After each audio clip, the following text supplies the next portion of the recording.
Putusan nomor 675/2025 Jakarta Selatan demi keadilan berdasarkan ketuaan Yang Maha Esa, Pengadilan Negeri Jakarta Selatan yang mengadili perkara pidana dengan acara pemeriksaan biasa dan tingkat pertama telah menjatuhkan putusan sebagai berikut dalam perkara terdakwa nama lengkap Laras Kaisati Kairunisa binti Wahyu Kunchoro yang kita sebagaimana termuat dalam putusan.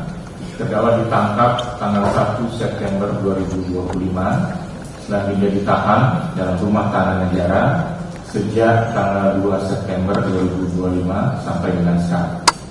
Terdakwa didampingi oleh para penasihat hukumnya, yakni Uli Arka Pangabubuan Esa dan kawan-kawan, para advokat dari kantor lembaga bantuan hukum Asosiasi Perempuan Indonesia untuk Keadilan (BHAPID) Jakarta, berkantor di Jalan Raya Tengah nomor 31 RW 1 RW 9 Kelurahan Tengah, Kecamatan Kramat Jati, Jakarta Timur, berdasarkan surat kuasa khusus tanggal 4 November 2025. Pengadilan negeri tersebut selanjutnya dilanjutkan Hakim Anggota 1.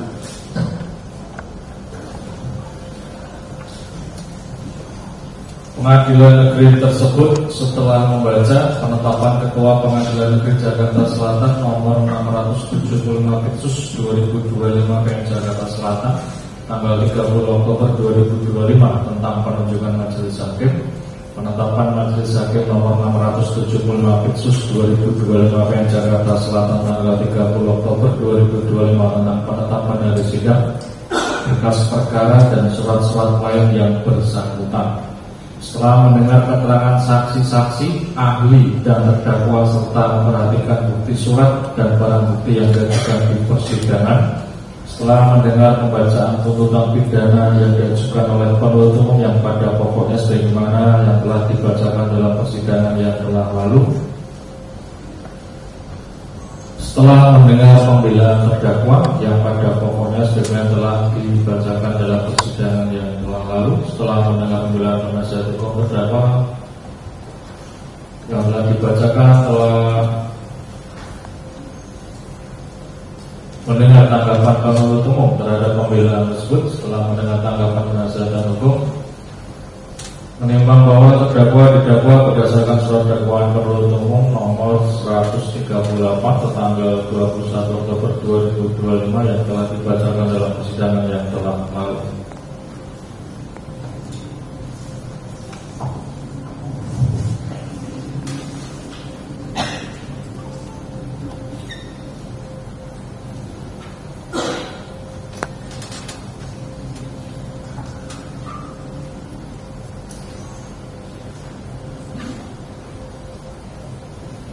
Menimbang bahwa terhadap dakwaan penuntut umum, penasihat hukum terdakwa mengajukan keberatan, dan setelah mendengar pendapat penuntut umum telah diputus dengan amar sebagai berikut: mengadili 1. Menyatakan keberatan dari penasihat hukum terdakwa Laras Kaisati Kairunisa binti Wahyu Kunchoro tersebut tidak diterima. 2. Memerintahkan penuntut umum untuk melanjutkan pemeriksaan perkara nomor 675/2025 PM Jakarta Selatan atas nama terdakwa tersebut di atas. 3. Menangguhkan biaya perkara sampai dengan putusan akhir. Menimbang bahwa untuk membuktikan dakwaannya, penuntut umum telah mengajukan saksi-saksi. 1. Saksi Muhammad Lutfi di bawah sumpah pada pokoknya menerangkan sebagaimana telah diucapkan dari persidangan. Menimbang bahwa atas keterangan saksi tersebut, terdakwa menanggapi keterangan saksi Muhammad Lutfi banyak berisi asumsi dan tidak sesuai dengan BAP.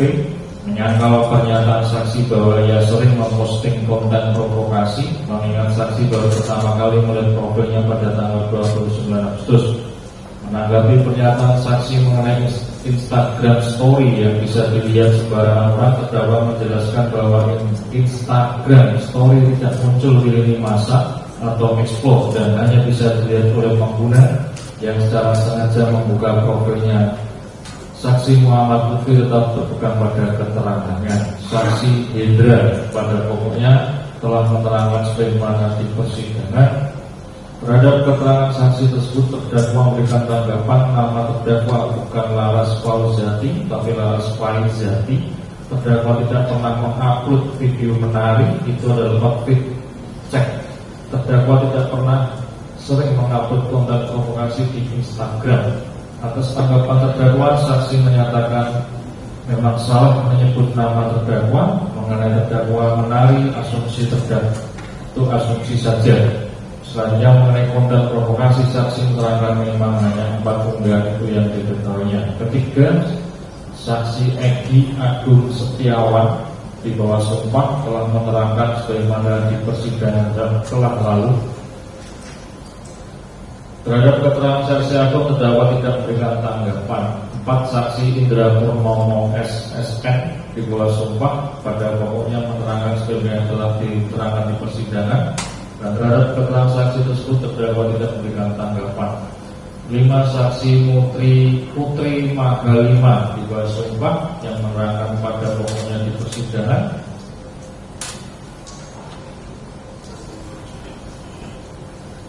Terhadap keterangan saksi tersebut, terdakwa juga tidak menanggapi. Menimbang bahwa penuntut umum telah mengajukan ahli, yaitu 1, Dr. Andes Azali Pangiringan Samosir di bawah sumpah telah memberikan pendapatnya. 2, Dr. Maksim Subuki MU telah mulai memberikan pendapatnya di persidangan.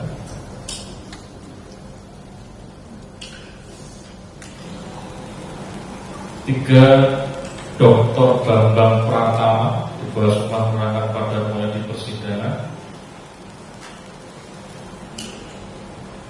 Menimbang bahwa penasihat hukum terdakwa mengajukan saksi yang meringankan, yaitu sebagai berikut yang telah dilanjutkan oleh anggota.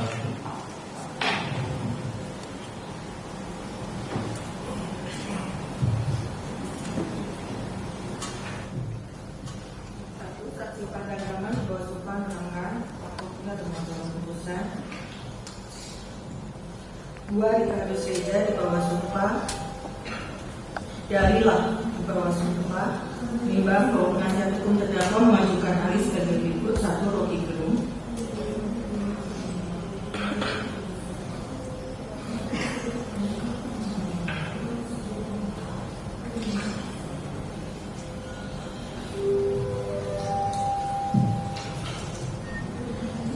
2, Profesor Dr. Manika Budiman.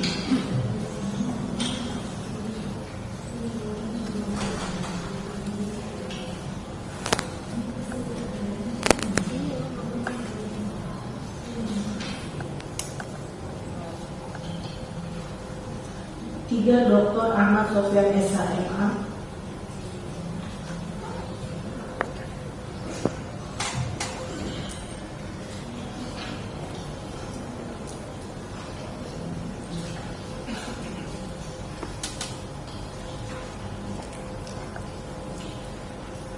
5, bahwa terdakwa juga telah mengajukan putus surat yang dilampirkan dalam surat pembelaan sebagai berikut. Bukti 1A hingga bukti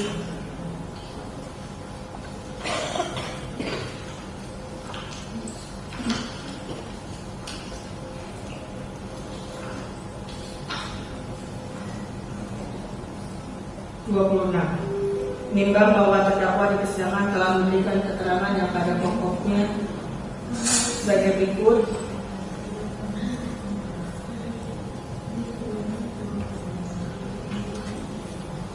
Keterangan terdakwa berlaku dalam putusan.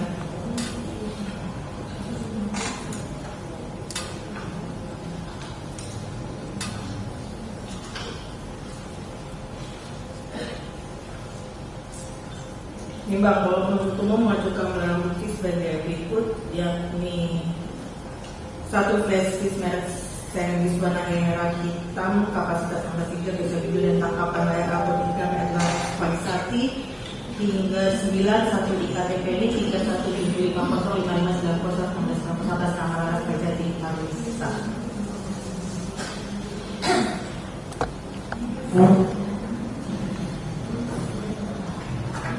Menimbang bahwa berdasarkan keterangan saksi-saksi yang saling bersesuaian, ahli, terdakwa, surat yang dihubungkan dengan barang bukti yang diajukan di persidangan, diperoleh fakta hukum sebagai berikut.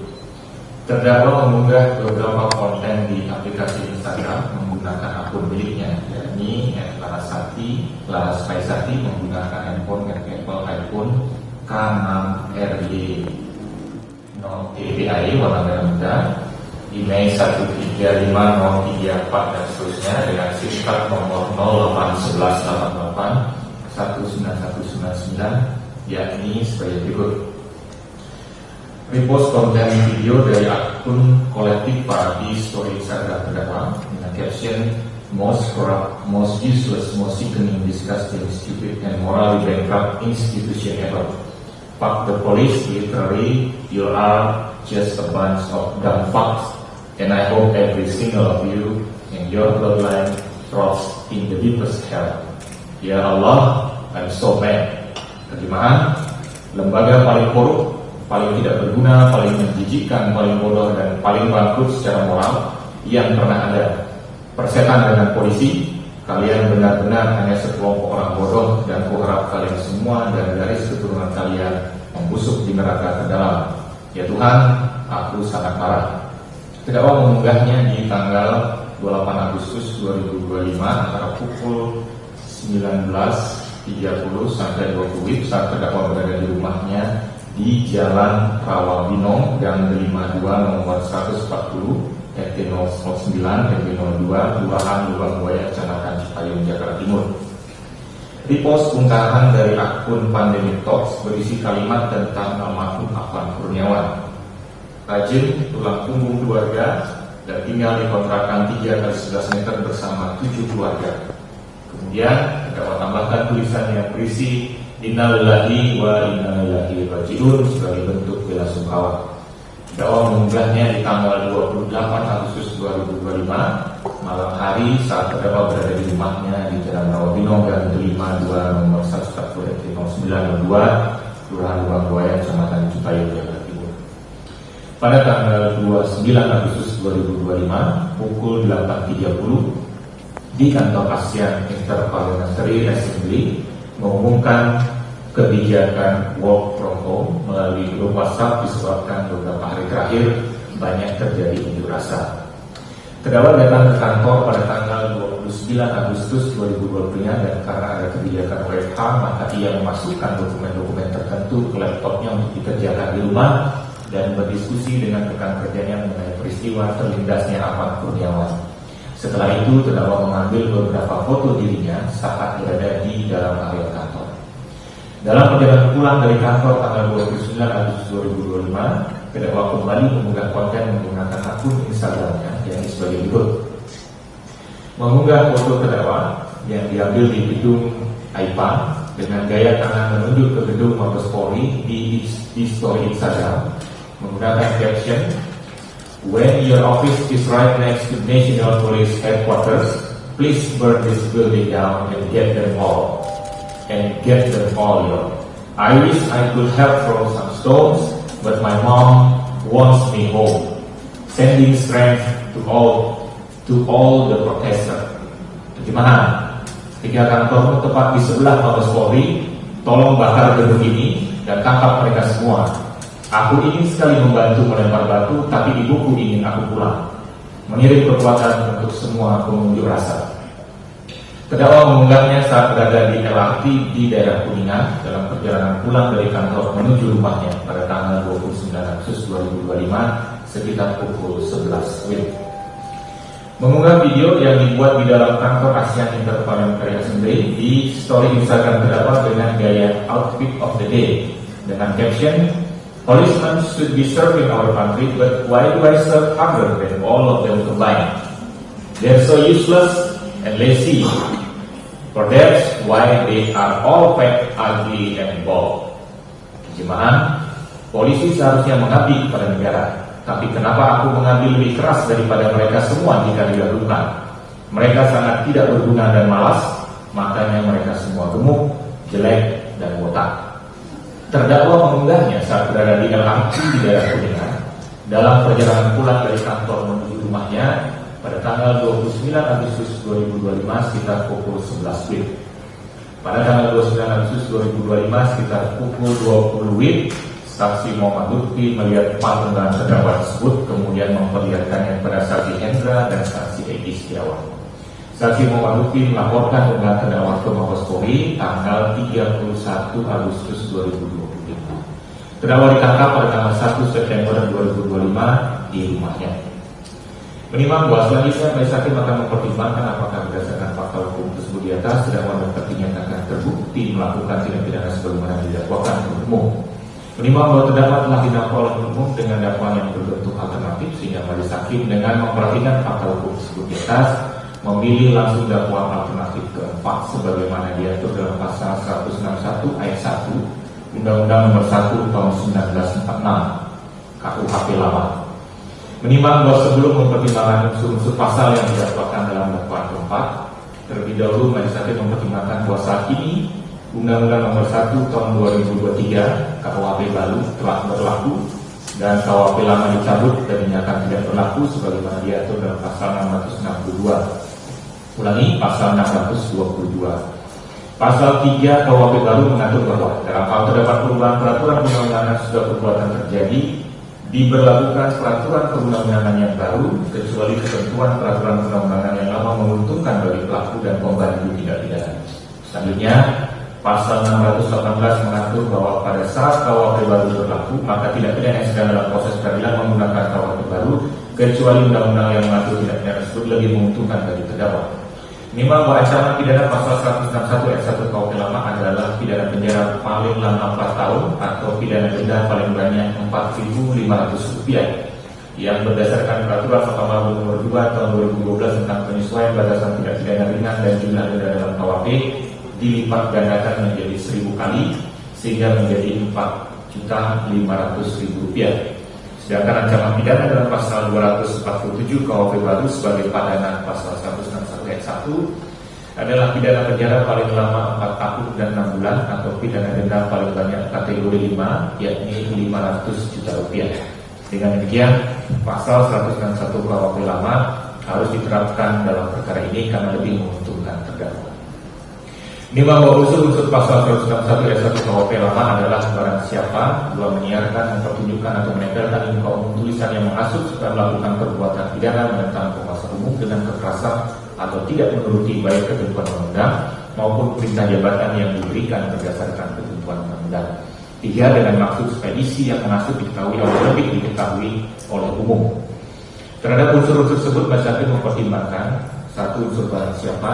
Dalam perkara ini penuntut umum mengajukan orang sebagai subjek yang didakwa melakukan tindak pidana yaitu Laras Kaisar Tika Indonesia binti Wahyu Kuncoro dengan identitas yang jelas dan lengkap. Menimbang bahwa sepanjang mengenai identitas terdakwa berdasarkan atas bukti transaksi surat terdakwa, maka menurut majelis hakim identitas terdakwa telah sesuai dengan yang tertera dalam surat dakwaan sehingga terbukti terdakwa yang bernama Laras Kaisar Tika Indonesia binti Wahyu Kuncoro inilah yang didakwa oleh umum dan bukan orang yang lain. Maka dengan demikian unsur setiap orang telah terpenuhi. Unsur kedua, menyiarkan, mempertunjukkan atau menempelkan di muka umum tulisan yang menghasut supaya melakukan perbuatan pidana menentang penguasa hukum dengan kekerasan atau tidak menuruti baik ketentuan undang-undang maupun perintah jabatan yang diberikan berdasarkan ketentuan undang-undang. Berdasarkan Kamus Besar Bahasa Indonesia, yang dimaksud dengan menyiarkan dan memberitahukan, mengumumkan atau menyebarkan kepada umum melalui media tertentu. Mempertunjukkan adalah memperlihatkan sesuatu, sedangkan menempelkan adalah melekatkan sesuatu pada media tertentu. Mengingat bahasa yang dimaksud dengan di muka umum menurut KUHP baru adalah tempat yang dapat didatangi publik atau tempat yang khalayak ramai dapat mengetahui. Menimbang bahwa berdasarkan fakta hukum yang terungkap di persidangan sebagaimana telah diuraikan di atas, terdakwa telah mengunggah beberapa konten di aplikasi Instagram menggunakan akun miliknya sebagai berikut, dianggap sudah dibacakan. Menimbang bahwa Instagram adalah salah satu aplikasi media sosial yang sangat populer di masyarakat. Salah satu fitur layanan aplikasi ini adalah penggunanya dapat membuat konten tertentu termasuk foto dan video yang dapat diserai dengan tulisan dengan mengunggah dalam format postingan, cerita, story atau reel sebagai bentuk ekspresi penggunanya. Akun pengguna dapat diatur sesuai kehendak pengguna, apakah sifatnya publik atau privat. Jika diatur bersifat publik, maka profil dan unggahan dapat dilihat siapa saja di dalam akun di luar Instagram. Sedangkan jika diatur bersifat private, maka hanya pengikut yang disetujui oleh pengguna saja yang dapat melihat unggahan yang dibagikan, termasuk foto atau video di halaman tagar dan lokasi serta daftar pengikut dan yang diikuti. Menimbang bahwa sesama pengguna Instagram dapat terhubung antara satu dengan yang lain melalui sistem tertentu, misalnya sebagai pengikut, followers, atau mengikuti following. Para penggugat juga dapat berkomunikasi dengan secara pribadi dengan memberikan pesan atau berinteraksi pada konten yang dipublikasikan. Konten yang dipublikasikan oleh para pengguna dengan pengaturan akun bersifat publik akan terlihat di halaman akun orang lain yang disesuaikan dengan minat interaksi yang dilakukan atau berdasarkan hal lain sesuai dengan algoritma tertentu yang dibangun oleh Instagram. Akun Instagram terdakwa diatur bersifat publik sehingga unggahannya dapat dilihat oleh publik.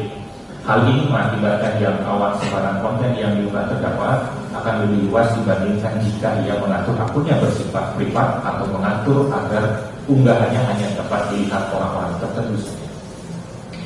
Menimbang bahwa mekanisme publikasi unggahan dalam aplikasi Instagram dengan akun yang diatur secara publik ini tidak jauh berbeda dengan definisi menyiarkan karena sifat sebarannya kepada pengguna lain secara umum. Dengan demikian, terdakwa memang dengan sengaja ingin menyiarkan unggahannya kepada publik. Menimbang bahwa ruang digital berupa akun Instagram milik terdakwa yang diatur dapat diakses oleh publik telah menimbulkan kondisi yang pada prinsipnya tidak berbeda dengan ruang yang dibangun oleh terdakwa secara konvensional untuk beraktivitas, di mana publik diberikan akses untuk melihat ruang tersebut secara bebas tanpa meminta izin terlebih dahulu kepada terdakwa. Salah satu perumpamaan untuk kondisi dalam perkara ini adalah teras rumah terdakwa yang dapat dilihat dari luar atau pintu pagarnya dibuka dan orang lain dibebaskan untuk masuk ke dalam untuk melihat apa yang ada atau apa yang sedang terjadi di teras tersebut. Sebagai contoh, pada suatu waktu terdakwa dapat menggunakan ruang teras itu untuk mempertontonkan aktivitas kerjanya. Di waktu lain digunakan untuk membacakan puisi atau memamerkan lukisannya, atau sewaktu-waktu digunakan terdakwa bersama teman-temannya sebagai mimbar bebas untuk menyampaikan pendapatnya tentang kinerja pemerintah atau aparatur negara. Ruang yang dibangun oleh terdakwa yang dapat diakses bebas oleh publik ini dapat diartikan sebagai di muka umum. Menimbang bahwa berdasarkan pertimbangan yang telah diuraikan di atas, maka telah terbukti terdakwa menyiarkan tulisannya di muka umum. Menimbang bahwa selanjutnya, majelis hakim akan mempertimbangkan apakah tulisan yang diunggah oleh terdakwa menggunakan akun Instagram tersebut adalah bentuk perbuatan menghasut untuk melakukan tindak pidana menentang penguasa umum dengan kekerasan atau tidak menuruti baik ketentuan undang-undang maupun perintah jabatan yang diberikan berdasarkan ketentuan undang-undang. Bahwa KUHP baru memberikan definisi menghasut, yakni mendorong, mengajak, membangkitkan atau membakar semangat orang supaya berbuat sesuatu. Menimbang bahwa tidak pidana penghasutan untuk melakukan tindak pidana menentang penguasa umum dengan kekerasan atau tidak menuruti ketentuan undang-undang maupun perintah jabatan yang diberikan berdasarkan ketentuan undang-undang seringkali bersinggungan dengan hak asasi manusia atau HAM, khususnya dalam hal kebebasan berpendapat dan berekspresi. Menimbang bahwa ketentuan pasal 161 ayat 1 KUHP lama sebagaimana diuraikan di atas dirumuskan secara formil.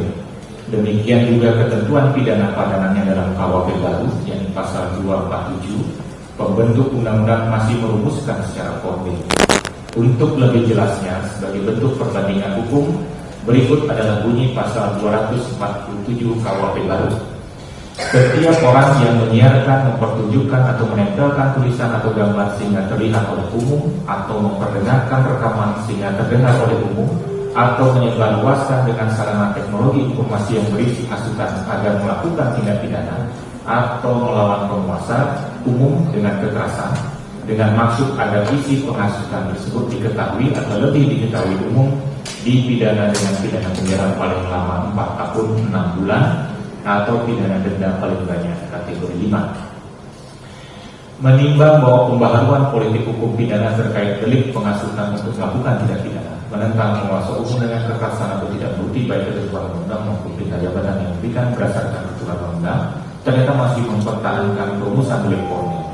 Tujuan yang ingin dicapai dari ketentuan pidana ini sesungguhnya adalah memberikan perlindungan hukum kepada masyarakat dari potensi kebahayaan dari perbuatan menghasut tersebut. Dan mengapa dirumuskan secara formil adalah agar dapat dipidananya pelaku penghasutan tidak ditentukan dari telah terjadinya perbuatan yang dihasut tersebut. Menurut majelis hakim, Hal ini logis karena jika hukum pidana baru boleh digunakan pada saat akibat dari hasutan itu terjadi, maka hukum pidana sudah tidak berguna lagi untuk melaksanakan salah satu fungsinya dalam mencegah kejahatan dan melindungi ketertiban umum. Salah satu contoh ilustrasinya adalah A amat membenci B dan keluarganya karena dianggap telah melakukan perbuatan yang sangat merugikan dirinya dan keluarganya. Lalu di hadapan para tetangga, A meminta agar para tetangganya membunuh saja B dan keluarganya agar tidak ada lagi korban berikutnya. Jika pasal 161 ayat 1 ditafsirkan sebagai delik material dengan mensyaratkan perbuatan yang dihasut harus terjadi, maka penegak hukum baru dapat melakukan proses penegakan hukum jika B sudah terbunuh oleh para tetangga yang terhasut. Sekalipun misalnya polisi ada tepat di sebelah A ketika A mengucapkan kata-kata hasutan itu di hadapan para tetangga A. Jika diterapkan dalam perkara ini, maka terdakwa baru dapat dipidana jika Mabes Polri telah dibakar dan polisi yang ada di sana ditangkap oleh orang-orang yang terhasut dengan unggahan terdakwa di Instagram. Dalam kondisi demikian, sebagai penegasan, salah satu fungsi hukum pidana untuk mencegah terjadinya kejahatan tidak berjalan dengan baik. Menimbang bahwa selain menggunakan instrumen hukum pidana nasional, majelis hakim juga akan menggunakan instrumen HAM nasional dan internasional untuk mempertimbangkan apakah perbuatan terdakwa dapat dikategorikan sebagai perbuatan menghasut dan apakah penerapan hukum pidana terhadap perbuatan terdakwa yang pada dasarnya adalah salah satu bentuk hak berekspresi dapat dianggap sebagai bentuk pembatasan yang sah. Menimbang bahwa pasal 28E ayat 3 Undang-Undang Dasar 1945 menyebutkan bahwa setiap orang berhak atas kebebasan berserikat, berkumpul dan mengeluarkan pendapat. Sementara itu pasal 28F menyebutkan bahwa setiap orang berhak untuk berkomunikasi dan memperoleh informasi untuk mengembangkan pribadi dan lingkungan sosialnya, serta berhak untuk mencari, memperoleh, memiliki, menyimpan, mengolah dan menyampaikan informasi dengan menggunakan segala jenis saluran yang ada. Menimbang bahwa selain menjamin hak yang disebutkan dalam pasal 28 ayat 3 dan pasal 28 ayat di atas sebagai bentuk penyelarasan dengan hukum HAM internasional dan untuk melindungi nilai-nilai yang universal, Konstitusi Indonesia juga mengatur pembatasan terhadap pelaksanaan hak dan kebebasan berekspresi, sebagaimana dinyatakan dalam pasal 28J ayat 2, yakni dalam menjalankan hak dan kebebasannya, setiap orang wajib tunduk kepada pembatasan yang ditetapkan dengan undang-undang dengan maksud semata-mata untuk menjamin pengakuan serta penghormatan atas hak dan kebebasan orang lain dan untuk memenuhi tuntutan yang adil sesuai dengan pertimbangan moral, nilai agama, keamanan, dan ketertiban umum dalam suatu masyarakat demokratis. Menimbang bahwa dalam Undang-Undang Nomor 39 Tahun 99 tentang Hak Asasi Manusia terdapat beberapa ketentuan terkait hak kebebasan berekspresi. Di pasal 14 ayat 1, setiap orang berhak berkomunikasi dan memperoleh informasi yang diperlukan untuk mengembangkan pribadi dan lingkungan sosialnya. Ayat 2, setiap orang berhak untuk mencari, memperoleh, memiliki, menyimpan, mengolah dan menyampaikan informasi dengan menggunakan segala jenis sarana yang ada. Selanjutnya pasal 23 mengatur bahwa setiap orang bebas untuk mempunyai, mengeluarkan dan menyebarluaskan pendapat sesuai hati nuraninya secara lisan atau tulisan melalui media cetak maupun elektronik dengan memperhatikan nilai agama, kesusilaan, ketertiban, kepentingan umum dan kebutuhan negara. Menimbang bahwa instrumen HAM nasional terkait kebebasan berpendapat dan berekspresi sebagaimana diuraikan di atas selaras dengan instrumen HAM internasional yang sebagai berikut. 1. Pasal 19 HAM menyebutkan setiap orang memiliki hak atas kebebasan berpendapat dan berekspresi. Hak ini mencakup kebebasan untuk memiliki opini tanpa intervensi dan untuk mencari, menerima dan menyampaikan informasi dan ide melalui media apapun dan tanpa batasan. 2. Pasal 19 Konvensi Internasional Hak-Hak Sipil dan Politik menyebutkan 1. Setiap orang berhak untuk berpendapat tanpa campur tangan. 2. Setiap orang berhak atas kebebasan untuk berekspresi. Hak ini termasuk kebebasan untuk mencari, menerima dan menerima informasi dan pemikiran apapun, terlepas dari media yang digunakan, baik secara lisan, tertulis, atau dalam bentuk cetakan, karya seni, atau melalui media lain sesuai dengan pilihannya.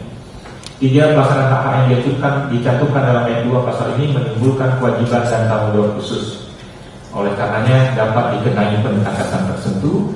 Ulangi, oleh karenanya dapat dikenai pembatasan tertentu, tetapi hal ini hanya dapat dilakukan sesuai dengan hukum dan sepanjang diperlukan untuk a.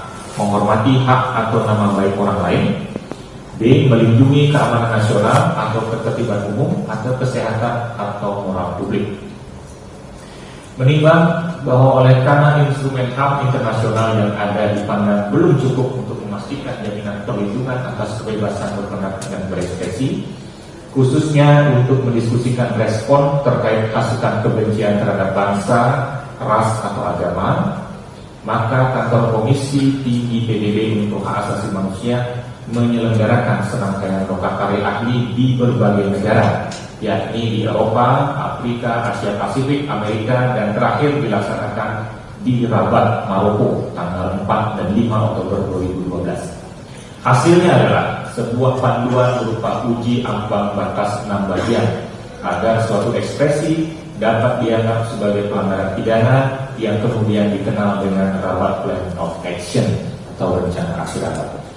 Panduan tersebut berisi 6 kriteria, yakni a. konteks. Context is a great important when assessing whether particular statements are likely to incite discrimination, hostility, or violence against the target group, and it may have a direct bearing on both intent and or processation. Analysis of the context should place the speech act within the social and political context prevalent at the time the speech was made and disseminated. Konteks adalah amat penting ketika menilai apakah suatu pernyataan tertentu sangat mungkin menghasut diskriminasi, permusuhan atau kekerasan terhadap kelompok yang dituju, dan mengandung sikap langsung baik dalam hal maksud dan atau sebab. Analisis dan konteks harus menempatkan ungkapan tersebut dalam konteks sosial dan politik yang umum pada saat ungkapan tersebut dibuat dan disebarluaskan. Speaker. The speaker's position or status in the society should be considered, especially the individuals or organizations standing in the context of the audience to whom the speech is directed. Pemuja. Posisi atau status dari pemuja di dalam masyarakat harus dipertimbangkan, khususnya kedudukan individual atau organisasi tersebut dalam konteks pihak penerima pada siapa ungkapan tersebut ditujukan. C. Intent. Article 20 of the International Covenant of Civil and Political Rights anticipate intent. Negligence and recklessness are not sufficient for an act to be an offense under Article 20 of the Covenant, as this article provides for advocacy and incitement rather than a mere distribution or circulation of material. In this regard, it requires the activation of triangular relationship between the object and subject of the speech act as well as the audience. Maksud ayat 20 Konvensi Sipil dan Politik mengantisipasi maksud.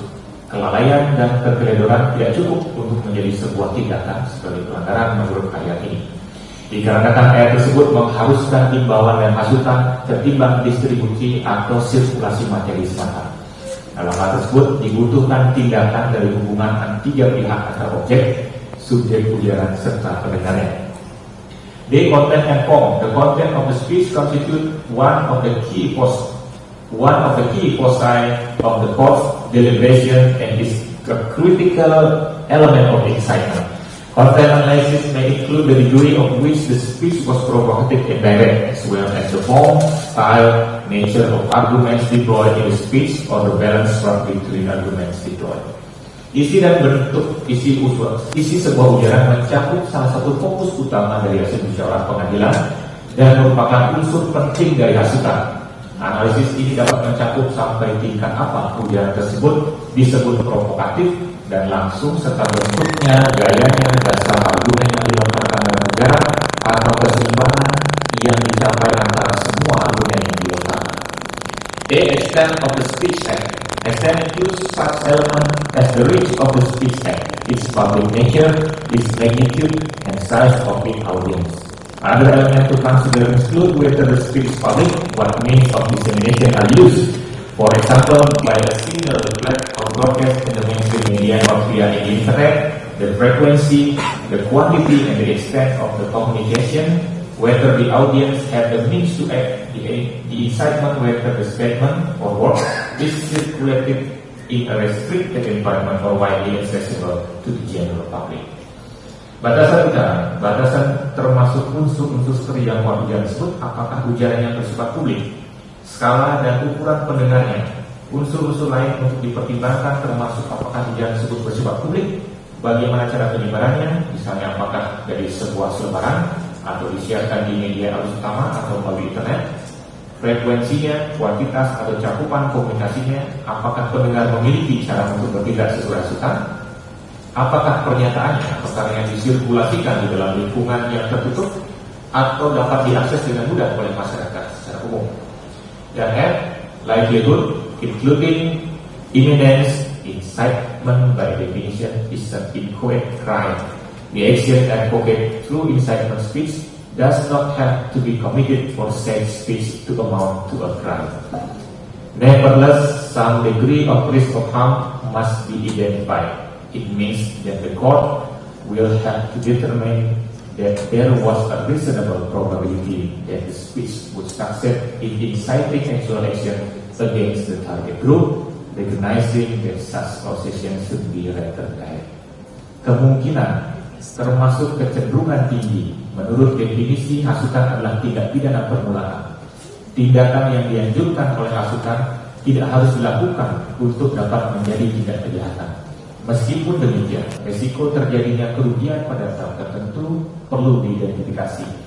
Artinya pengadilan harus menentukan apakah terdapat probabilitas yang wajar bahwa ujaran tersebut bisa berhasil memicu tindakan nyata terhadap kelompok target, menyadari bahwa penyebab tersebut seharusnya langsung. Menimbang bahwa sekalipun pengujian ambang batas menggunakan rencana aksi umumnya digunakan untuk menilai ujaran kebencian yang mengandung hasutan diskriminasi, permusuhan atau kekerasan terhadap individu atau kelompok dengan latar belakang kebangsaan, rasial atau agama. Namun menurut majelis hakim dapat juga digunakan untuk menguji apakah sebuah ekspresi dapat dianggap sebagai bentuk hasutan yang dapat dipidana sebagaimana dimaksud dalam perkara ini. Menimbang bahwa selain menggunakan rencana aksi rabat, pembatasan ekspresi menggunakan hukum pidana yang dilakukan oleh negara sebagai bentuk intervensi juga perlu diuji dengan pengujian 3 tahap yang dipraktikkan oleh Komite HAM PBB sebagai pelaksanaan pasal 19 ayat 3 KIHSP, yakni 1. Pembatasan diatur berdasarkan hukum, 2. Pembatasan ditujukan untuk melindungi satu atau lebih dari kepentingan atau nilai, yakni keamanan nasional, ketertiban umum, moral atau kesehatan publik, hak atau reputasi orang lain, dan 3. Pembatasan tersebut mendesak atau terpaksa dilakukan dalam suatu masyarakat yang demokratis. Menimbang bahwa dalam kerangka HAM yang tertuang dalam berbagai instrumen HAM baik nasional maupun internasional menggolongkan kebebasan berpikir sebagai salah satu hak yang tidak dapat dikurangi dalam kondisi apapun. Hal ini dapat dipahami karena bagaimana mungkin membatasi sesuatu yang masih tersimpan di dalam pikiran manusia. Kebebasan berpikir merupakan aspek batiniah seseorang yang dikategorikan sebagai forum internum. Ketika pikiran tersebut diwujudkan dalam ekspresi tertentu, yakni berkata-kata atau berbuat sesuatu, maka ia berpotensi bersinggungan dengan hak asasi orang lain sehingga dapat dilakukan pembatasan-pembatasan. Ekspresi sebagai perwujudan atau manifestasi dari kebebasan pikiran ini dikategorikan sebagai forum eksternum. Menimbang bahwa berdasarkan uraian di atas telah jelas bahwa hak berekspresi sebagai wujud pelaksanaan kebebasan berpikir bukanlah hak absolut yang tidak dapat dibatasi. Ketika pikiran seorang diwujudkan dalam bentuk kata-kata atau perbuatan dalam lingkungan sosial tertentu, maka saat itulah ia akan bersinggungan dengan hak asasi orang lain atau kepentingan-kepentingan lain yang juga harus dilindungi. Ia harus memperhatikan pembatasan yang diatur secara ketat untuk memastikan pemenuhan dan perlindungan hak asasi manusia untuk berpendapat dan berekspresi di satu sisi, sekaligus di sisi lain menjamin perlindungan terhadap hak asasi manusia orang lain, keamanan nasional, ketertiban umum, kesehatan atau moral publik. Menimbang bahwa sebagaimana fakta yang terungkap di persidangan, terdakwa mengunggah beberapa konten menggunakan akun Instagram miliknya, yakni sebagai berikut. Kami anggap sudah dibacakan sesuai Menimbang bahwa kalimat inna lillahi wa inna ilaihi raji'un yang ditambahkan dalam postingan ulang konten dari akun Pandemi Talks pada unggahan kedua adalah ungkapan yang lazim dalam hubungan sosial sehari-hari, khususnya di antara umat Islam. Bahkan secara moral adalah bentuk ungkapan yang baik karena selain bermakna pengakuan bahwa seluruh ciptaan Tuhan akan kembali kepada Tuhan, ungkapan tersebut juga dimaksudkan untuk memberikan kekuatan kepada pihak keluarga atau orang terdekat yang sedang berduka agar tabah dan sabar menghadapi musibah.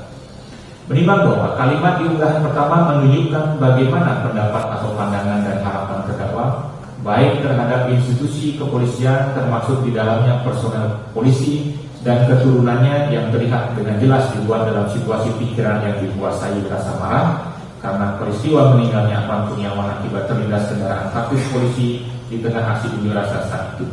Begitu pula unggahan keempat yang substansinya lebih tepat disebut sebagai ungkapan mengolok-olok atau merendahkan tampilan polisi, yakni gemuk, jelek, dan botak.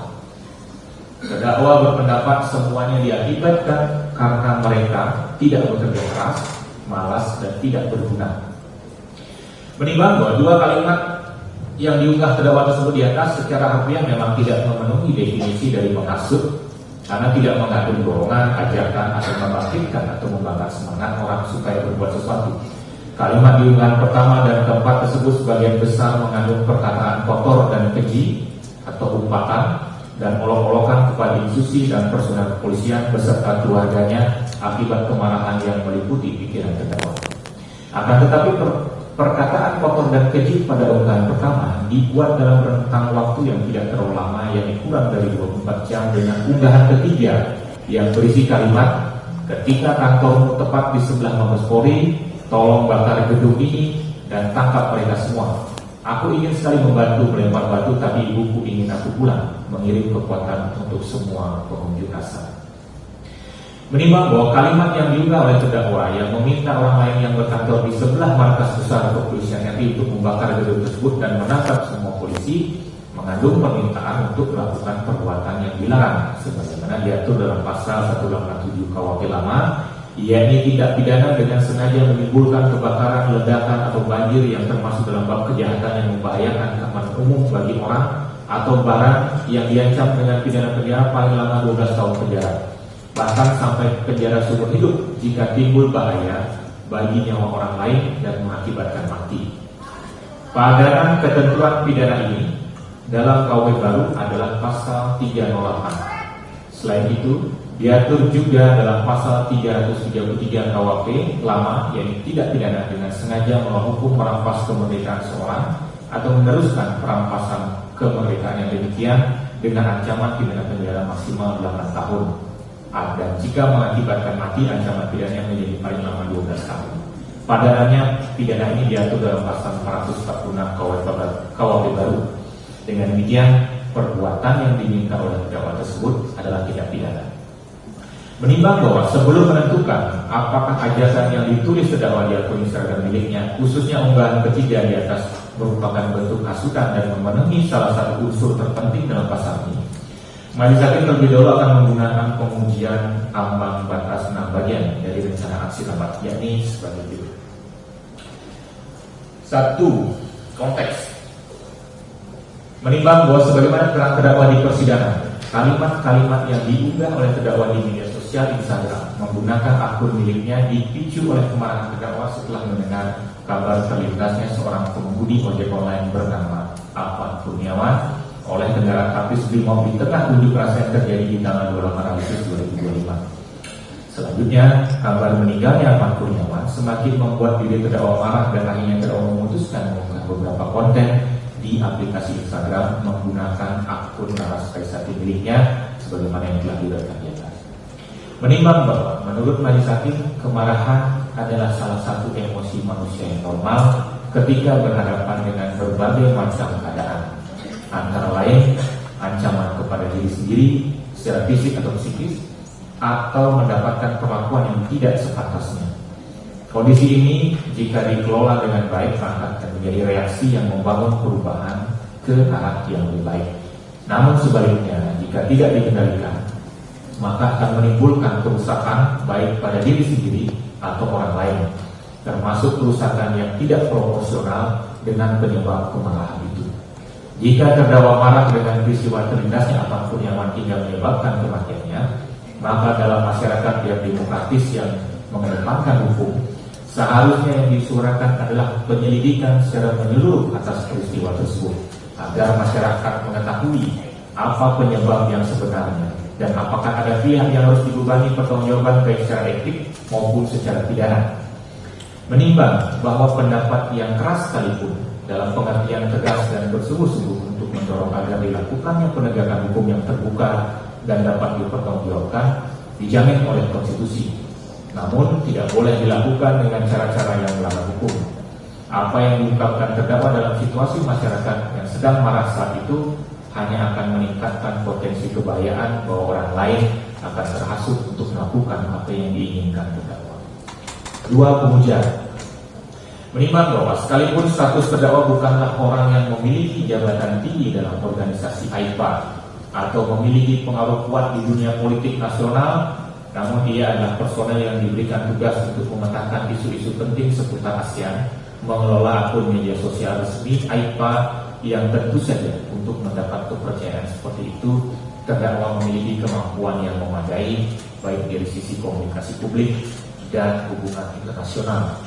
Di samping itu, psikologi masyarakat saat ini tidak lagi hanya mengikuti pendapat orang-orang yang memiliki jabatan tinggi atau terkemuka, namun dapat sangat mudah terpicu oleh narasi-narasi yang membangkitkan amarah, sekalipun hal tersebut diucapkan oleh seorang yang sebelumnya tidak pernah mengungkapkan pandangan-pandangannya tentang kondisi sosial dan politik secara terbuka.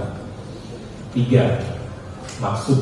Menimbang bahwa secara harfiah kalimat yang dibuat terdakwa sudah sangat jelas meminta agar orang-orang yang ada di sekitar gedung Mabes Polri agar membakar gedung itu dan menangkap semua polisi yang ada di sana. Menimbang bahwa di persidangan terdakwa menerangkan bahwa kalimat tersebut tidak dapat diartikan secara harfiah, yakni mengajak orang lain untuk membakar gedung Mabes Polri. Maksud terdakwa adalah ingin mengatakan integritas kepolisian telah runtuh akibat meninggalnya Afan Kurniawan. Dengan demikian, apa yang ada dalam pikiran terdakwa sangat berbeda dengan apa yang dituliskannya. Menurut majelis hakim, ini adalah sikap manipulatif dan tidak bertanggung jawab. Terdakwa tidak dapat begitu saja meminta agar apa yang telah terdakwa tuliskan ditafsirkan kembali menjadi sesuatu yang sangat jauh berbeda dari artinya secara harfiah dari sisi bahasa, karena faktanya terdakwa memang sedang tidak menulis sebuah puisi atau prosa tertentu yang menggunakan kata-kata konotatif dalam kurung kiasan atau lambang atau penyimpangan bahasa agar dapat menyampaikan makna yang kompleks menggunakan kata-kata sederhana. Bahasa sehari-hari yang lugas memiliki fungsi penting sebagai alat berkomunikasi agar kita sebagai manusia dapat saling memahami satu sama lain, mengerti apa yang ingin disampaikan atau apa yang diinginkan. Bahasa yang diperlakukan seperti apa yang terdakwa sampaikan di persidangan akan membuat bahasa tidak akan berhasil menjadi alat bagi manusia untuk berkomunikasi dan saling memahami satu sama lain, melainkan akan lebih banyak menjadi sumber konflik dan alat manipulasi. Menimbang bahwa majelis hakim berpendapat terdakwa tidak hanya sekedar lalai atau kurang pengetahuan mengenai apa yang dilakukannya, melainkan dengan sengaja mendorong orang lain untuk membakar gedung Mabes Polri karena memuncaknya kebencian dan kemarahannya kepada polisi. 4. Isi dan bentuk. Menimbang bahwa substansi kalimat yang diunggah oleh terdakwa menyebutkan perbuatan apa yang seharusnya dilakukan, yakni membakar gedung Mabes Polri dan menangkap semua polisi yang ada di sana. Target yang dituju adalah sangat spesifik, yakni Mabes Polri dan personel kepolisian yang ada di sana. Permintaan membakar gedung Mabes Polri juga tidak dapat dilepaskan begitu saja dari ungkapan kebencian yang diungkapkan terdakwa sebelumnya berupa kata-kata keji dan kotor kepada polisi dan keluarganya. Hal ini membuktikan bahwa isi ujaran terdakwa bersifat provokatif. Menimbang bahwa terdakwa tidak dilarang berpendapat atau mengkritik cara-cara kepolisian melaksanakan tugasnya, hal itu dijamin oleh konstitusi. Sebagaimana halnya dengan aksi-aksi unjuk rasa yang dilakukan oleh HMI dan PFHRI yang pimpinan atau anggotanya bersaksi di persidangan. Tuntutan yang diajukan justru direspon serius oleh pemerintah dengan membentuk tim reformasi Polri. terdakwa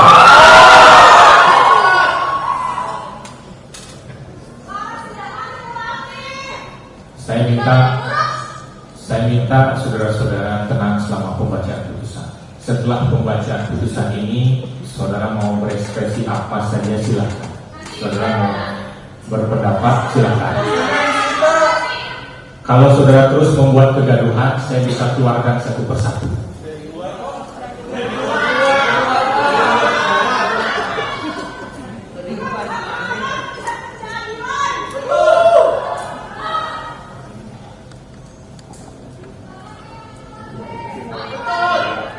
Saya skor sidang.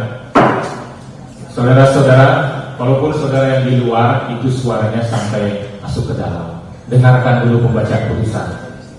Kalau tidak, nanti saya minta supaya saudara tidak ada di sekitar sini. Kami sudah berikan kesempatan hadir, ya dengarkanlah.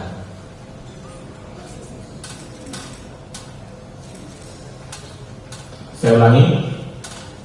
Menimbang bahwa terdakwa tidak dilarang berpendapat atau mengkritik cara-cara kepolisian melaksanakan tugasnya. Hal itu dijamin oleh konstitusi, sebagaimana halnya dengan aksi-aksi unjuk rasa yang dilakukan oleh HMI dan PNKRI yang pimpinannya atau anggotanya bersaksi di persidangan. Tuntutan yang diajukan justru direspon serius oleh pemerintah dengan membentuk tim reformasi Polri. Terdakwa sebagai orang yang akrab dengan dunia diplomasi dan terbiasa bergaul di tengah lingkungan yang mengedepankan dialog untuk menyelesaikan masalah dan menjaga perdamaian di dalam kawasan sebagaimana tujuan dari organisasi AIPA, maka dalam situasi masyarakat yang sedang marah terhadap tanggapan dan sikap sebagian anggota DPR RI atas kritik yang ditujukan kepada lembaganya, yang kemudian memicu aksi unjuk rasa di berbagai daerah, dan kemarahan masyarakat tersebut semakin memuncak setelah terjadi peristiwa meninggalnya Pan Kurniawan akibat terlintas kendaraan taktis Brimopsa terjadi unjuk rasa, seharusnya tidak mudah mengekspresikan kemarahannya dalam bentuk-bentuk yang justru membangkitkan semangat atau mendorong orang lain melakukan tindakan-tindakan kekerasan atau destruktif. Hal ini sama saja seperti menyiramkan bensin ke api yang sedang menyala. Api akan semakin berkobar dan sulit dikendalikan. Menimbang bahwa sebagaimana yang diterangkan terdakwa dalam persidangan, setelah mengunggah gambar dan dengan kalimat-kalimat yang telah diuraikan dalam fakta hukum di atas, ia sempat berdialog dengan orang yang tidak dikenal melalui media sosialnya. Sekalipun mendapat ancaman dari orang tersebut terkait surat keterangan catatan kepolisian, diancam tidak akan mendapatkan pekerjaan lagi, akan tetapi dalam keadaan masih marah, telah memposting perwujudan kemarahannya itu, bahkan mendapatkan ancaman dari orang yang tidak dikenal, terdakwa justru bisa tenang menghadapi dan menanyakan perspektif lain soal kejadian terlindasnya Pan Kurniawan. Menurut majelis hakim, sikap seperti itulah yang harus dilakukan di awal sebelum mengekspresikan kemarahannya kepada publik. Menggali terlebih dahulu dari perspektif lain untuk mengetahui apa yang sebenarnya terjadi saat itu. Masyarakat berhak mengetahui kebenaran apakah ada niat jahat polisi sengaja menabrak Pan Kurniawan sehingga meninggal, bahkan sengaja ingin membunuh Pan Kurniawan sebagaimana narasi-narasi yang disebarluaskan. Atau di tengah aksi unjuk rasa tersebut ada situasi lain yang menjadi penyebab peristiwa tersebut. Untuk memastikan apakah polisi yang mengendarai mobil tersebut melakukan tindak pidana dan bersalah sehingga harus dijatuhi pidana, maka seharusnya pengadilan yang menentukan, bukan diadili di jalanan sesuai kehendak individu-individu. 5. Batasan ujaran. Menimbang bahwa bagaimana telah terkena di pertimbangan di atas, terdakwa tidak sekedar lalai atau kurang pengetahuan mengenai apa yang dilakukannya, melainkan memang sengaja mendorong orang lain untuk membakar gedung Mabes Polri karena memuncaknya kebencian dan kemarahannya kepada polisi.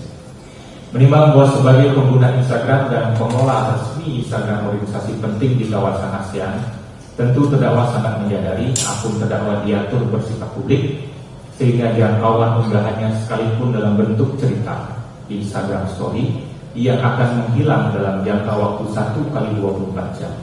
Namun dalam kondisi sosial yang semakin memanas di berbagai daerah, termasuk terjadinya perusakan fasilitas umum di berbagai daerah, unggahan-unggahan yang selaras dengan hal tersebut akan semakin mudah menyebar dengan berbagai cara dalam waktu singkat. Hal ini membuktikan unggahan terdakwa tersirkulasi dalam komunitas yang terbuka dan dapat mudah diakses oleh masyarakat dalam waktu yang singkat. 6. kemungkinan termasuk kecenderungan tinggi. Menimbang bahwa menurut rencana aksi rabat, penghasutan merupakan tindak pidana permulaan. Tindakan yang menjadi substansi hasutan tidak harus dilakukan untuk dapat menjadi tindak pidana.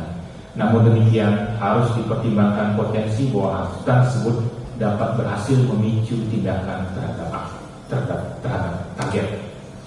Menimbang bahwa kekerasan tidak boleh digunakan untuk menghadapi unjuk rasa yang damai. Dan di saat yang sama, unjuk rasa juga tidak boleh dilakukan dengan kekerasan yang membahayakan keamanan orang lain atau ketertiban umum.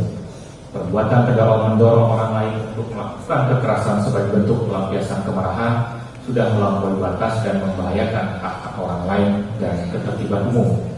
Ketegangan sosial saat itu semakin berkembang menjadi huru-hara, yaitu kerusakan fasilitas umum di berbagai tempat, termasuk pembakaran gedung pemerintah, pos atau kantor polisi. Maka keadaan ini membuat makin tingginya kemungkinan terjadinya kerusakan atau pembakaran Mabes Polri. Menimbang bahwa dengan hasil pengujian 6 faktor menggunakan rencana aksi rabat dan dikaitkan dengan definisi menghasut berdasarkan KUHP, menurut majelis hakim, perbuatan terdakwa mengunggah konten berisi kalimat mengajak dan membangkitkan semangat orang supaya berbuat sesuatu, yakni membakar Mabes Polri dan menangkap personel polisi, adalah perbuatan menghasut. Menimbang bahwa berdasarkan uraian pertimbangan di atas, unsur menyiarkan di muka umum tulisan yang menghasut supaya melakukan perbuatan pidana telah terpenuhi. 3. Dengan maksud supaya isi yang menghasut diketahui atau lebih diketahui umum.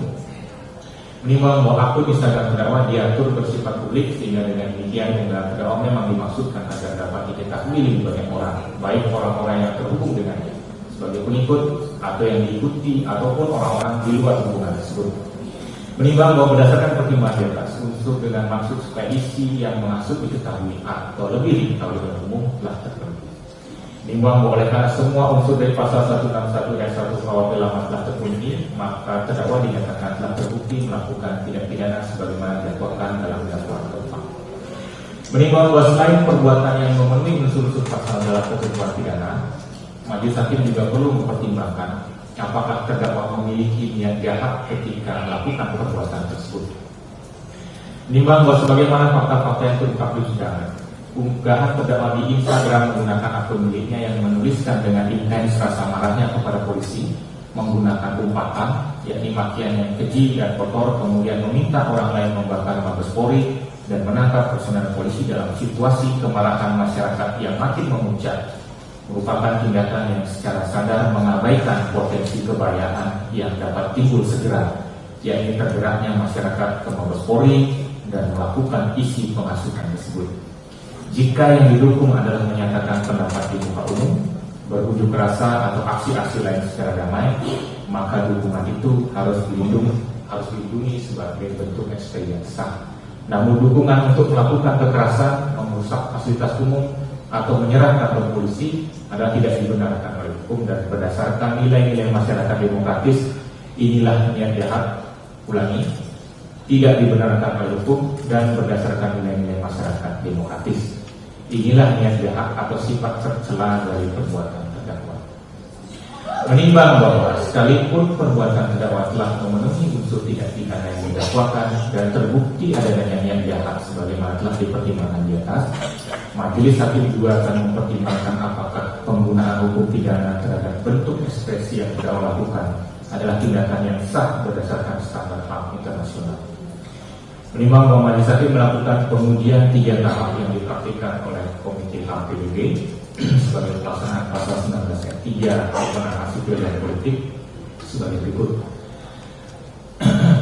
Menimbang bahwa terkait pembatasan yang harus diatur berdasarkan hukum, yakni peraturan undang-undangan, maka Indonesia telah memiliki dasar yang jelas, yakni pasal 161 ayat 1 KUHP lama yang berlaku bagi semua orang dan telah diketahui oleh masyarakat, sehingga setiap orang dapat menyesuaikan perilakunya dengan ketentuan pidana tersebut setiap saat, tidak hanya di waktu-waktu tertentu seperti saat peristiwa meninggalnya Pak Kurniawan yang membuat kemarahan masyarakat di berbagai daerah semakin memuncak.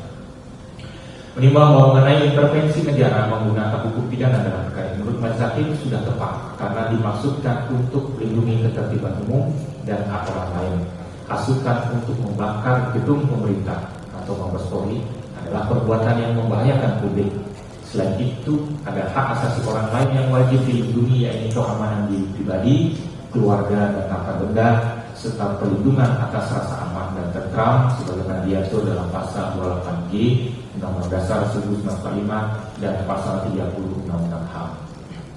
Menimbang bahwa opini atau kritik publik kepada pemerintah atau aparatur negara dilindungi oleh hukum HAM nasional dan internasional, sebagaimana ditegaskan pula dalam prinsip Siracusa, yakni a limitation to human right based upon a reputation of others shall not to be used to protect the state and its officials from public opinion or criticism.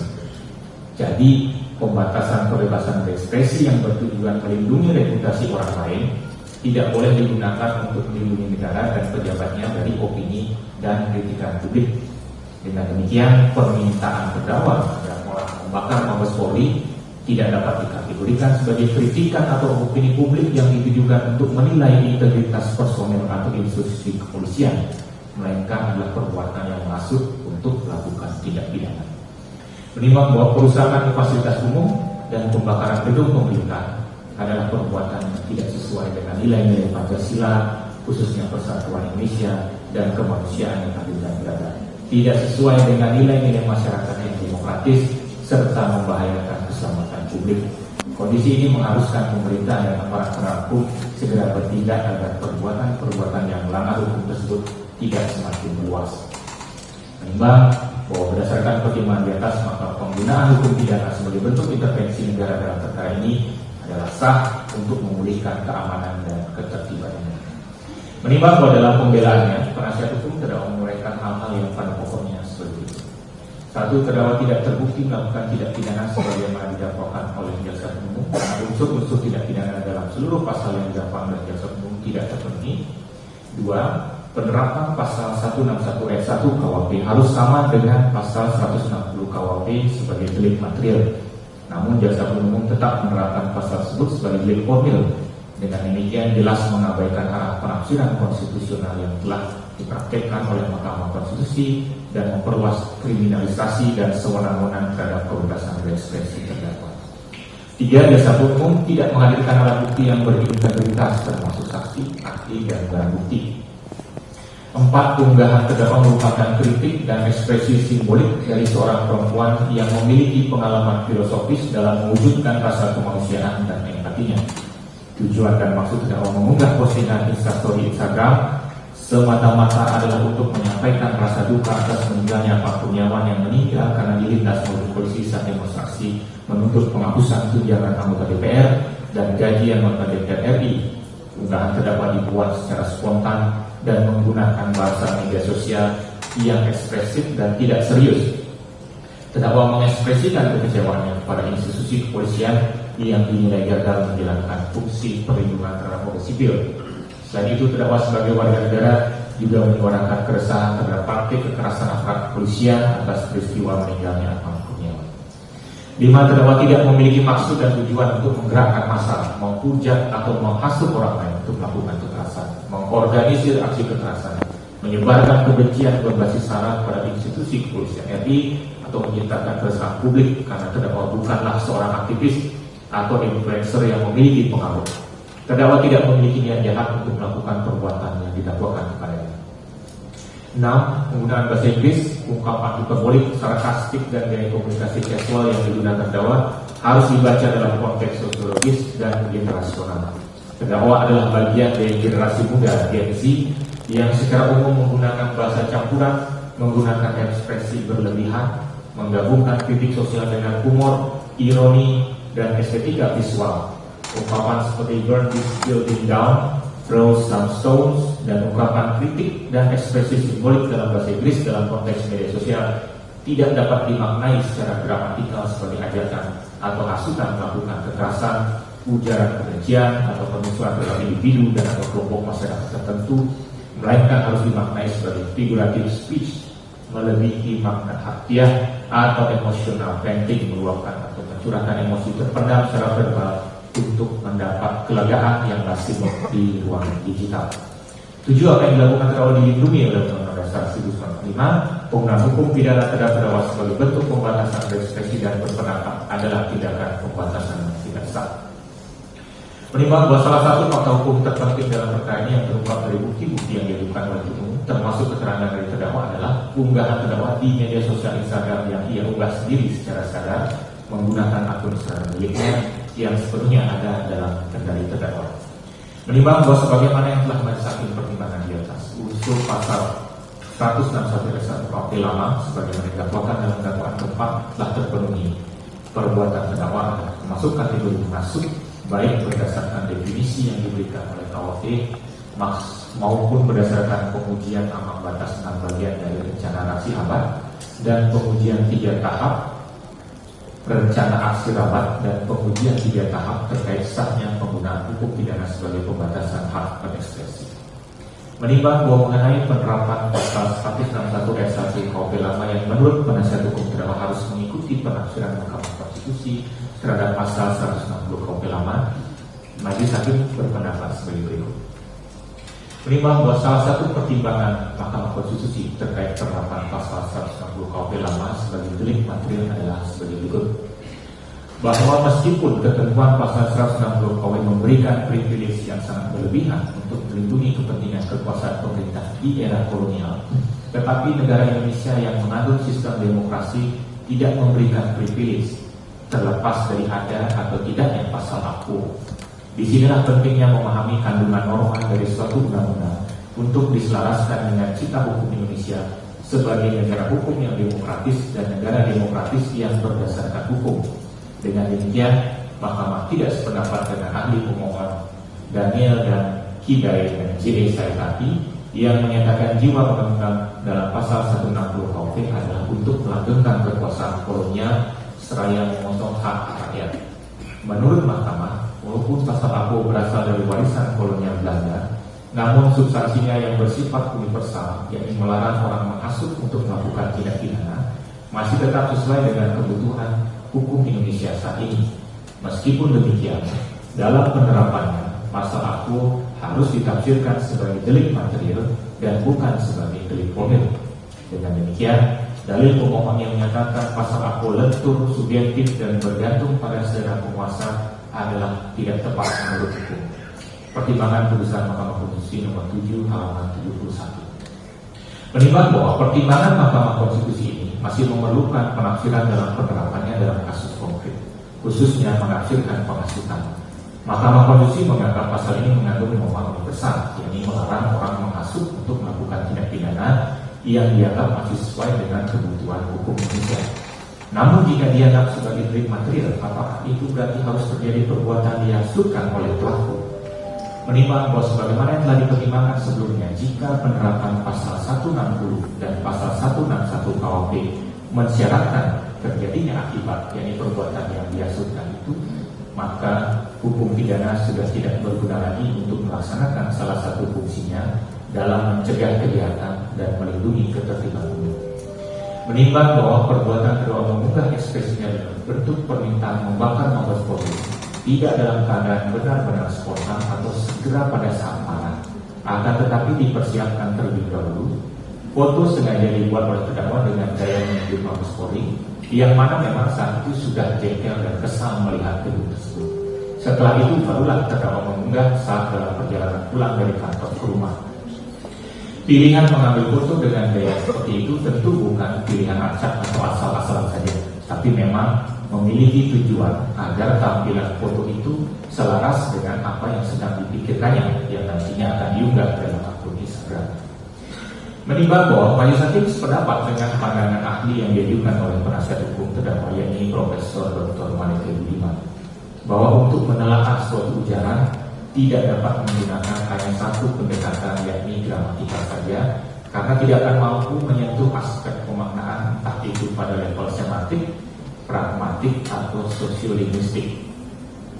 Majelis hakim berpendapat dalam perkara ini justru aspek gramatikal dan penggunaannya dalam huruf praktik oleh terdakwa sangat krusial pengaruhnya pada potensi kebayaan yang muncul.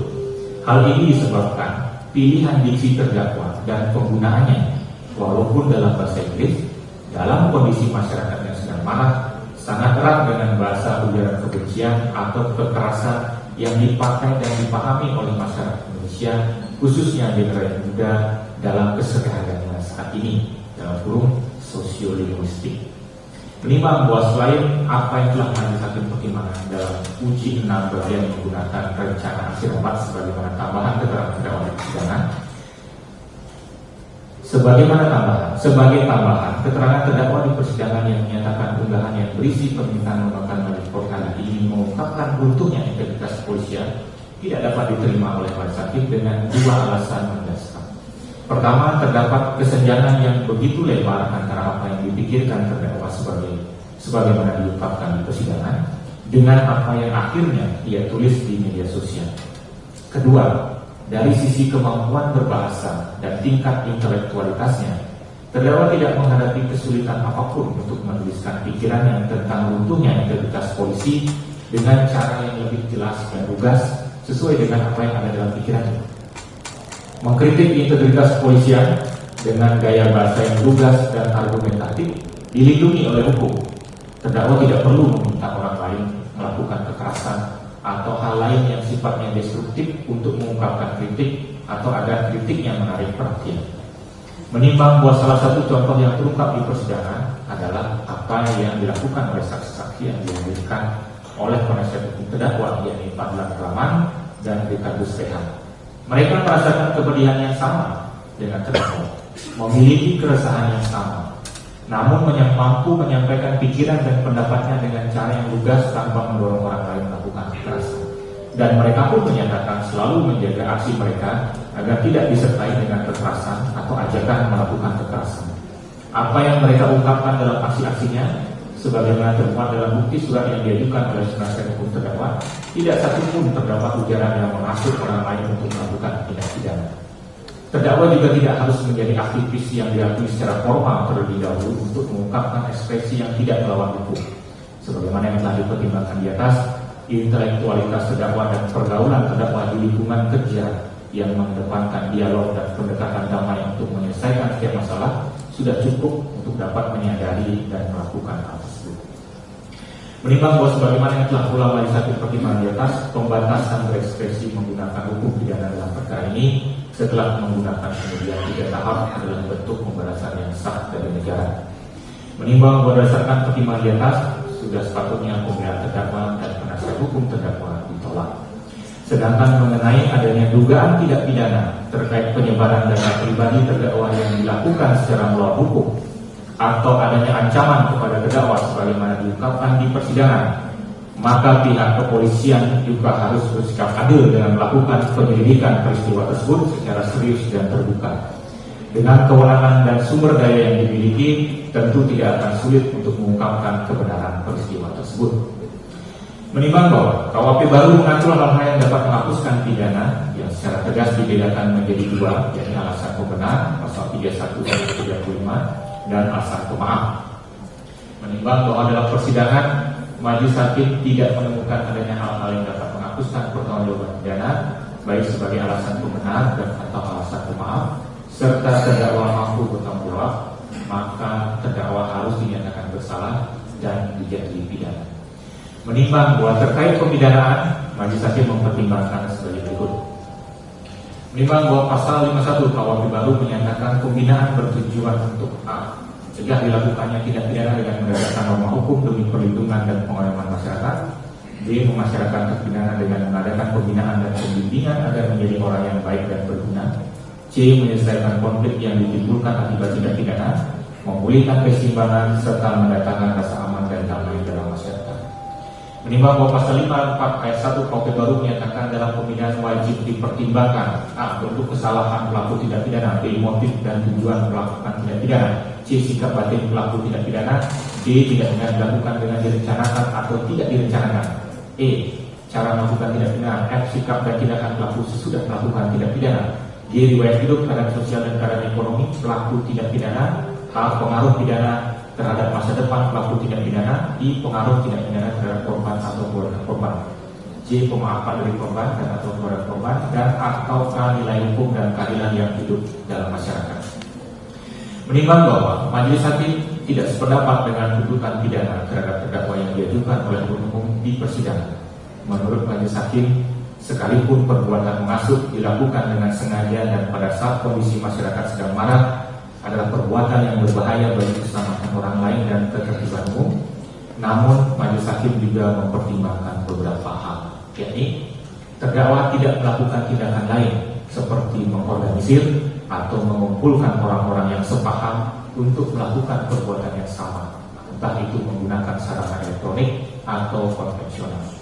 Riwayat hidup dan kondisi sosial terdakwa sebagai terungkap di persidangan menunjukkan bahwa terdakwa memiliki potensi mampu menjadi pribadi yang lebih baik, sehingga pidana penjara yang panjang justru dapat berpengaruh buruk pada masa depannya.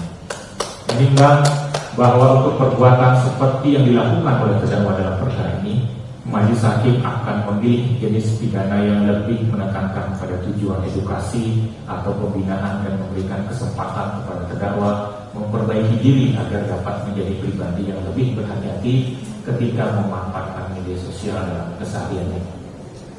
Menimbang bahwa majelis hakim juga memperhatikan pasal 70 ayat 1 KUHP baru yang menekankan bahwa pidana penjara sedapat mungkin tidak dijatuhkan dalam keadaan-keadaan tertentu, diantaranya yakni terdakwa baru pertama kali melakukan tindak pidana, dan majelis hakim memperkirakan pembinaan di luar lembaga pemasyarakatan agar berhasil untuk diri terdakwa.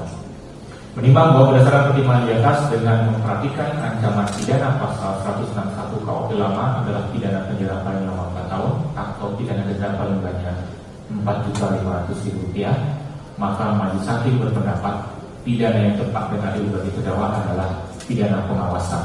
Dengan secara umum, terdakwa tidak akan melakukan tindak pidana lagi sebagaimana diatur dalam pasal 75 dan pasal 76 KUHP baru.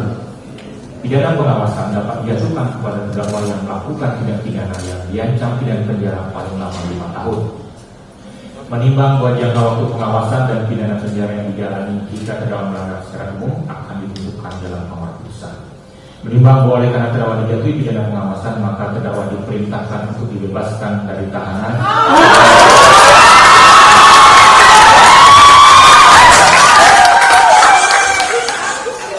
Tadi saya bilang apa? Jangan kalau sependapat ibu, tidak sependapat ibu tidak. Dia dengarkan saja, dengarkan. Menimbang bahwa oleh karena terdakwa menjalani masa penangkapan dan penahanan, maka jika terdakwa menjalani pidana karena melanggar syarat yang ditetapkan, maka masa penangkapan dan penahanan tersebut dikurangkan seluruhnya dari masa menjalani pidana tersebut. Menimbang bahwa terhadap barang bukti yang diajukan di persidangan itu selanjutnya dipertimbangkan sebagai berikut. 1. Flash disk merek SanDisk warna merah hitam kapasitas 16 GB. 1. Bendel print out tampakan layar postingan akun Instagram, oleh karena disita dari Muhammad Lutfi dikembalikan kepada Muhammad Lutfi. 3. Flash disk warna hitam merah merek SanDisk. 1. SIM card nomor seluler 0811881999. 1. Akun Instagram username @laraspaisati. Oleh karena barang bukti tersebut adalah alat untuk digunakan melakukan tindak pidana dan yang terkait dengan tindak pidana tersebut, maka agar tidak disalahgunakan ditetapkan untuk dimusnahkan. 1. Unit handphone merek Apple iPhone 16 K6YR dan seterusnya. Oleh karena barang tersebut adalah alat yang digunakan untuk melakukan tindak pidana dan memiliki nilai ekonomis, maka ditetapkan di dalam masuk penjara. EKTP atas nama Laras Paisati Indonesia, 1 akun Yahoo Mail dengan email Laras Paisati dan akun Gmail dengan email laraspaisati19@gmail.com. Oleh karena tidak terkait dengan tindak pidana secara langsung, maka dikembalikan kepada terdakwa. Menimbang bahwa untuk menyatukan pidana terhadap terdakwa, maka perlu dipertimbangkan terlebih dahulu keadaan yang memberatkan dan yang meringankan terdakwa. Keadaan yang memberatkan tidak ada, keadaan yang meringankan terdakwa belum pernah dipidana, terdakwa merupakan pelaku.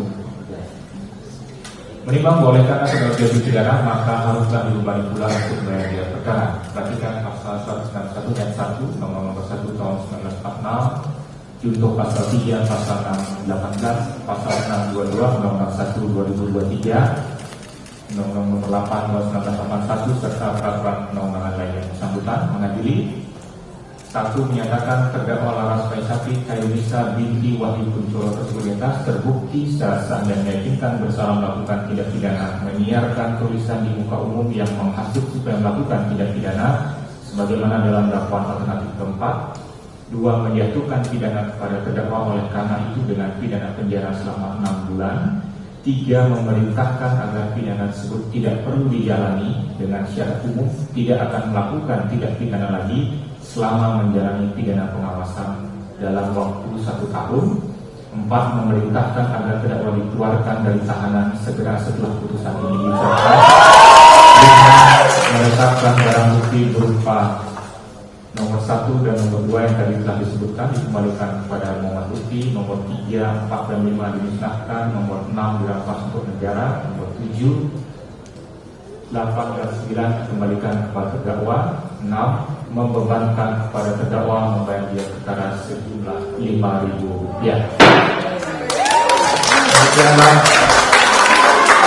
Demikianlah disebutkan dalam persidangan legislatif oleh Menteri Jawa Selatan pada hari Senin tanggal 12 Januari 2026 oleh kami Ketua Wanita sebagai Ketua Peristiwa Keuangan di Wisata MA dan Sri Rezeki Marsinta SHFU masing-masing sebagai hakim anggota yang diucapkan dalam sidang terbuka umum pada hari Kamis tanggal 15 Januari 2026 oleh hakim ketua dengan kami para hakim anggota tersebut dibantu oleh Prof. Naida Faisal Panitra Pengganti pada Pengadilan Negeri Jakarta Selatan serta dihadiri oleh Saudara Alfian PSK Umum dan terdakwa didampingi oleh penasihat hukum. Itu putusannya. Kalau ini di hukum pidana yang lama itu sering disebut pidana persiapan atau pidana percobaan. Ya, kalau sudah pahami bagaimana putusan ini saya tidak akan jelaskan lagi. Ya, tapi intinya itulah yang dijatuhkan adalah pidana pengawasan. Saudara punya hak atas putusan ini. Saudara bisa menerima, bisa mengajukan banding. Kalau sudah tidak terima, saudara bisa pikir-pikir dulu selama 7 hari, tidak harus segera menyatakan pendapat pada 7 hari ya, atau berubah pikiran dalam jangka waktu yang ditentukan. Ya, saudara mau berkonsultasi dulu kepada penasihat hukum, silakan. Silakan.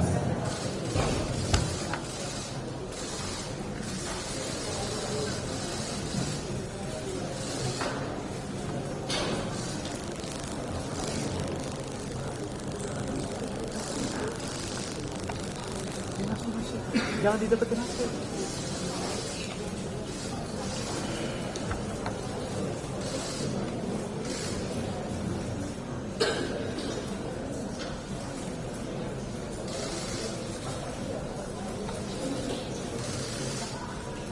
Ada yang ingin disampaikan?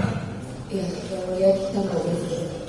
Silakan ya. Sebab umum juga punya hak yang sama. Baik, dengan selesainya pembacaan putusan, kami nyatakan persidangan ini selesai.